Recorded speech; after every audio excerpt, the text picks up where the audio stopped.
От известно време Джаред е бил тъжен, движил се е бавно и когато стопаните го повикат, не е отивал винаги при тях. Сутринта, по време на разходка, той припада, а след това състоянието му бързо се влошава.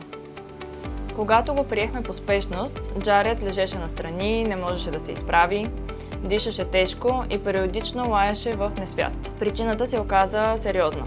Сърцето му не работеше правилно. Диагнозата – 3-та степен атриовентрикуларен блок. Сърдечният му ритъм беше между 15 и 30 удара в минута, с паузи от по 12 секунди. Нормално в клинични условия сърдечният ритъм е между 120 и 180 удара в минута. Съответно, единственият шанс за живот на Джаред беше да поставим пейсмейкър. По спешност беше сформиран кардиологичен екип от доктор Лилия Михайлова, доктор Надя Панчева и доктор Ивона Георгиева, който извърши процедурата и даде шанс на Джаред за втори живот. Днес той вече е у дома, щастлив, игрив и обичан. Нашият апел към всички стопани е, че дори и най-малките промени в поведението на вашия домашен любимец могат да бъдат знак за нещо сериозно.